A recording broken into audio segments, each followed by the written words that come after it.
Second race of the NHRA Countdown of the championship race is in the books. The Carolina Nationals has been finished, and all I can really say about the weekend is I am still trying to wrap my head around what it is we just saw this weekend. We came into the weekend knowing it was going to be competitive with what was going on in the countdown in terms of points championships, the comers and goers, who was strong and who was starting to fall off, but I did not expect that we were going to see what we saw this weekend. I mean, just looking at the qualifying sheets right now, I mean, two passes within 200 miles an hour, both the Vance and Hines bikes in qualifying for Pro Stock. Eric Enders, that's a big surprise, #1 qualifier. But the real big surprise to me, and it might not have been to some of the more experienced people who've been doing this for a long time, was in the fuel categories. A 3.824 and a 3.825. The two fastest runs of the season were made this weekend in funny car between Robert Height and Matt Hagan. And yet again, Bob Taskett, a third, holds it down there in the third qualifying spot. You're seeing qualifying speeds in the 333s, the 331s. Ron Capps said it back at Indianapolis after he won that in the countdown, you're really going to have to throw down for these next 10 races because that's what's going to be required if you want to win this championship. And everything that he has said has been coming true. We saw an incredibly competitive field out at Reading last week. I didn't make a video about that because we were out at IMSA for Battle on the Bricks. I hope you guys enjoyed the coverage for that, but also because of the fact that with all the rain that was going on throughout the weekend, I didn't really have a good shot of being able to cover it the way I wanted to because the rain kept throwing wrenches into those plans. So I didn't get to do it. I was paying attention, and that was an incredible race. We come into this, and it just keeps on following along, and in Top Fuel was probably where the highlights stuck out. Mike Salinas, they announced at the beginning of the year that they were doing the Phillips Connect 300-mile-an-hour club challenge. The first driver to hit 300 mile an hour at the 8th mile was going to win a prize and a bunch of money, and we always wondered, who was it going to be? Where was it going to be? Some people might say they chose Mike Salinas. I'm going to say not a lot of people might have. We looked at guys like Brittany Forbes, looked at guys like Doug Coletta, Steve Torrance, Justin Ashley, these guys who consistently have been throwing down these haymakers of runs throughout the entire season. I don't think Mike Salinas was going to be the one to do it, especially the way how he did it. Q3, which I'll show the highlight video when I'm done with this, it was just absolutely incredible. We were stuck under rain delay for a good couple of hours. They got the track done with their Pro Stock motorcycle. Absolutely nobody could figure that track out. The track had gone away from what a lot of the Pro Stock riders and competitors said. And going into Top Fuel, it looked to be the same. You had a couple guys that were able to really get the wheels connected to the ground, and then they were able to take off and set some really good runs. I don't think anybody was expecting a 338 to get popped off, let alone a 300-mile-an-hour run. But that's exactly what Mike Salinas did, and he now is the first ever Top Fuel driver and the first ever driver in general to go 300 mile an hour at the 8th mile. So a huge accomplishment for Mike Salinas, and it just capped off an incredible weekend, which we'll get into later. I'll show the video real quick, and then we'll hop into the ladders and cap off what has been just an absolutely bombshell of a weekend here at the ZMax Dragway.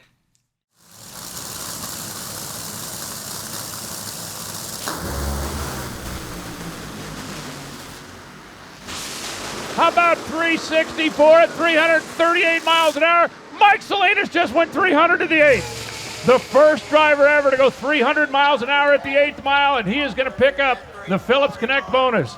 2.93 seconds, 300 miles an hour at the 8th mile. That's worth cash from Phillips Connect. Congratulations to the Scrappers team down there. That's a milestone everybody's been chasing, and they just got it. So it was 31 years ago that the quarter-mile, 300-mile-an-hour barrier was broken by Kenny Bernstein, and you just did it in an eighth of a mile. What are your thoughts about that, buddy? Well, we've been working on something. We got a bunch of things we've been working on. We've been close 3 or 4 times in testing, never in competition. Redline Oil did it. Redline Oil, Valley Recycling, Valley Services. It is awesome. These are the things that we're out here for. Pleasanton Ready Mix, Adams Pools, love you guys. This is what it's all about right there. Amazing. Congratulations. Thank you. Appreciate it. All right, so looking into the Pro Stock motorcycle category, looking into the ladders there, Gage here, #1 qualifier. Again, I said it back in Indianapolis. sky is blue, grass is green, Gator, number one qualifier. Again, that is consistent. Round number one against Jerry Savard. Jerry Savard on a return bike. He said going into the weekend he was going to try and play a blocker. Didn't work out the way he did because the only person they lost to really was himself. But with a 6.706, he's going to have a very hard time trying to beat Gage as it was. Jerry fouls out. Gage moving on round number two against Matt Smith. The winner from last week at Reading was the points leader going into the event after having an incredible turn there. And Gator losing, I believe, in the second round. Loses to Gator at 747. Matt has problems on half track, puts the clutch in, lets off at 7.880. He goes out round number two. In the semifinals, face off against Chase Van Sant. Chase fouls out. And then in the final round, yet again, Hector Rana Jr. for the third weekend in a row loses the national event on a red light. He lost, I believe, back in the semifinals. Red lit there. Red lit the U.S. National Finals against Matt Smith. Loses another one off the starting line and cost himself another final round victory in the area where it matters the most, where he couldn't afford to. I mean, just look at the ladder of what it took for him to get there. It goes to Steve Johnson. Steve Johnson, who I looked at as someone was a very strong competitor, was probably going to be one of the strongest people coming into the countdown, has not delivered so far. Round one exit yet again against Hector Rana Jr. Round number two, Angie Smith, what could have been a huge opportunity for Matt Smith to try and gain more points on him, is not able to get around Hector Rana Jr. Angie Smith loses to a 6.836 to an 8.73. Moving on to the semifinals against Eddie Krawick, the sister bike to Gator. Eddie Krawick, his kryptonite really has been the semifinal round. He has good shots of making the final rounds because of how fast that bike is, but when he gets to the semifinals, he always beats his kryptonite against somebody. It seems that this season it's been Hector Rana Jr. A 6.815 to an 8.55 sees Hector get another berth into the final round, and like I already said, fouls out, costs himself another NHRA National Wally victory in the countdown matters so much. This is really going to cost him, and he really needs to turn around, because right now he's starting to just I'm going to start calling him Hector Red Light Arana, because that's what he's been doing. He's done it in qualifying, he's done it in the race. It's becoming a habit, and it's not a habit that he wants to have happen. I know that this is going to eat him up inside. It's going to burn him for a good bit, but again, you cannot have this happen in the countdown, because with guys like Gator, with guys like Matt Smith, Angie Smith, we've seen Chip Ellis really been able to turn it around. Is he really going to be someone that's going to go out there and win the championship? No, he's on an R&D bike. But when you're facing off against those guys who are acting as blockers for the Smiths and Gian Evaristo, you can't have this stuff happen. So this is going to be something that he really needs to work on. Looking into Pro Stock, Eric Enders enters number one qualifier against 16 seed Mason McGahey. 6.544 against a 6.29 sees Eric move into the semifinals. Came into the event second in the points against two other than Matt Harford. Qualified sixth, meets up with his championship rival this season in round number two, and a big boost in the points for Eric Enders. A 6.567 to a 6.564. Sees Eric Enders wins on a whole shot, moving on to the semifinals against Greg Anderson. Greg Anderson has not had the season that he would have liked so far this season. Had debuted a new car in Indianapolis. Car did not work the way they wanted to. Went back to the 2022 car, and has since really looked like they have turned a corner and is really starting to deliver the results that we expect of the five-time NHRA champion. A 6.546 to 5.90, a big step in the right direction to help KB Titan win the championship, and especially win the event at their home track. Greg Anderson gets his berth into another final round at the ZMax Dragway to face off against none other than 00 Dallas Glenn. Dallas Glenn, round number one, goes off against Troy Coughlin Jr. Defeats him to go face Aaron Stanfield, and then Derek Kramer on his road to the finals. Dallas Glenn, another championship contender, having to try and battle against Eric Enders and Matt Harford. We see Dallas Glenn lose it. Greg Anderson gets his first national event Wally of the season at the team's home track, and a huge boost in the points for Matt Harford, but an even bigger boost for the person trying to chase him being Eric Enders. We'll recap points here in a second. Looking into the Nitro ranks, Robert Height came into the weekend not the way he wanted to. As soon as he steps on the throttle, blows the body off the car, has to go to a backup body. It was all black, and from then on, it was smooth sailing from there. Talked to John Forrest back in Indianapolis. He said that he felt that Robert Height really turned the corner that weekend, and it really seems that he has. Won it back at Reading, number one qualifier here. Has a bye run because of the fact there's only 15 cars here at Charlotte.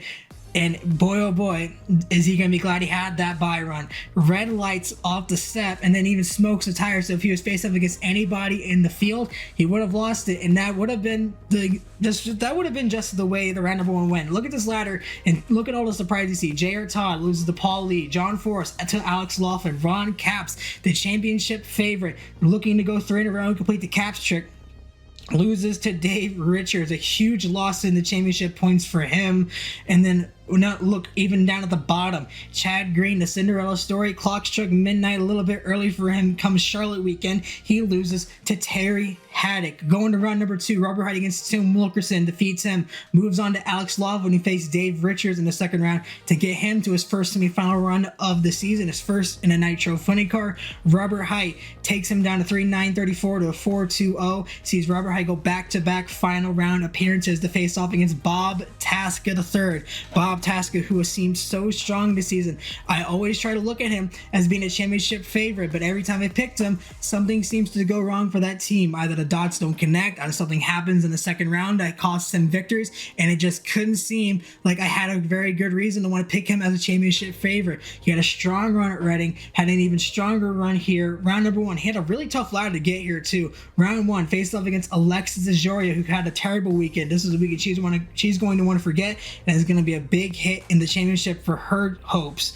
Lose round number 1 against to Bob Tasca. Bob Tasca goes in round number 2 against Terry Haddock. Terry spins it, and Bob Tasca III moves on to the semifinal round against Matt Hulk Hagen, one of the championship favorites. This was going to be a race. I keep saying it seems that the people that he loses to the most comes in the second or semifinal round. It's always against a championship favorite. So this is going to be a big proving moment for that Ford Motorcraft Ford Mustang. At 3.953 to a 3.935, sees Bob Tasca III make it back to a final round at the Charlotte Motor Speedway at the ZMax Dragway to face against none other than probably his biggest adversary when it comes to this championship fight right now, Robert Hyde. And on a whole shot win, Bob Tasca III captures another Wally in his first of the countdown, and a very big moment that could help swing the championship in his favor if he can try and connect the dots as we go into these really big throwdown races coming up at St. Louis, coming up to Texas, Vegas, and then Pomona.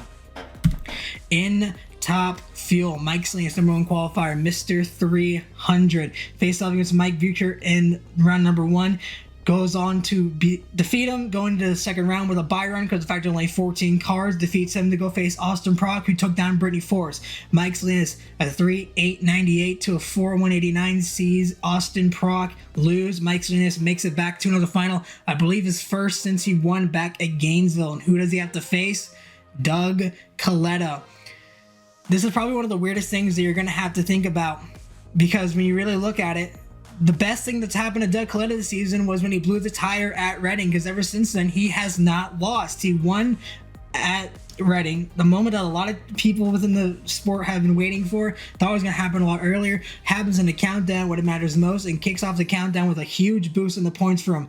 Then comes into Charlotte, qualifies third, face off against Steve Torrance, round number 1, another big championship threat that he has to face. Defeats him, goes on to face against his teammate Sean Langdon, defeats him, go to Leah Pruitt, another strong championship contender, beats her, and then faces off and gets Mike Salinas in the final round. And Doug Coletta goes back-to-back in NHRA national event wins in 2023, and now finds himself with a very strong chance at running away with this points championship. Looking at the unofficial, I want to say this again, unofficial points, we still have to wait until about Tuesday when they validate it, but as of right now, unofficially, Doug Coletta has a 63-point lead against Steve Torrance, and third is Justin Ashley, fourth Leah Pruitt, and rounding out the top 5 is Antron Brown. Looking down in Funny Car, Robert Hyde holds on to the points lead. Bob Tasca III has broken his way into the Big 3, now called the Big 4. 25 points behind, and then you have a third place tie between Ron Capps and Matt Hagen. So once again, what used to be the Big 3 has looked like it turned into the Big 4, because Bob Tasca has forced his way within that group and is going to make it hell for those. So you're going to have a very interesting sight to see what Bob Tasca to do against these 3, and if he can hold on going into the next few weeks. In Pro Stock, the closest point spread you're going to see, the top 3 spread by 15 points. Matt Harford holds on to the points lead thanks to Greg Anderson. Erica Enders only 4 points behind, and then Dallas Glenn was his final round appearance, finds himself 15 points out. And then lastly, in Pro Stock Motorcycle, it was the biggest gap going into the countdown. It was 300 points in Indianapolis. Now a 52-point spread between Gage Herrera and Matt Smith. And then 2 points behind Matt Smith is Hector Red Light Arana Jr., who's really going to have to try and turn around if they want to compete against the Vance and Hines driver. So once again, as usual, we have video highlights to wrap it up the video, and then we will close it off before we head to St. Louis.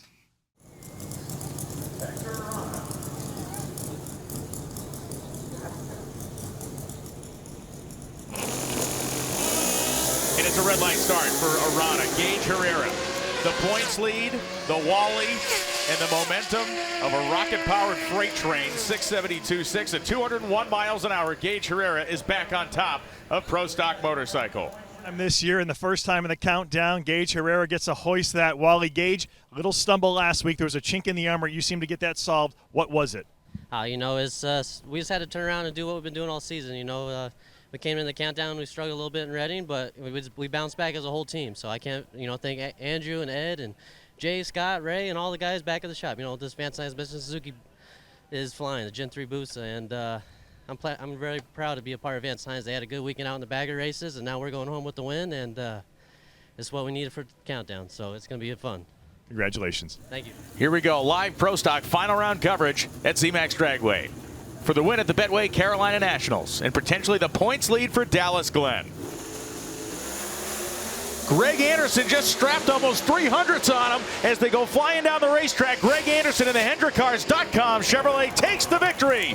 102 wins for Greg Anderson. Finally winning a race in 2023 and another mid-650, 655.4. Minutes since Greg Anderson got a chance to do that bellowing, ah! But you know what? You got to do it here today at ZMax, a place you've had a great deal of success. It's like a home race for you guys. Your shop is right down the road here in Charlotte, or just outside Charlotte. Greg, what are the emotions you're feeling right now? Because this is a big countdown the championship win for you. Dude, it's huge. If I did what I did last week again this week, I was out. It was done, and I think I saved a lot of people's bacon today. So that other team is bad to the bone right now. They're fast as can be, but man, we are really racing tough on Sunday, Bruno. You saw that these last 2 weeks we put 2 KB Titan cars in the final. So this time it was my turn. I had a heck of a hot rod today. My HendrickCars.com Chevy was awesome all day long.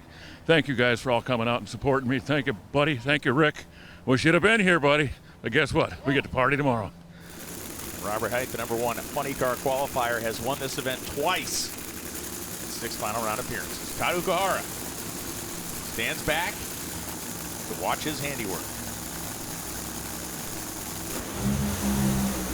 Off they go.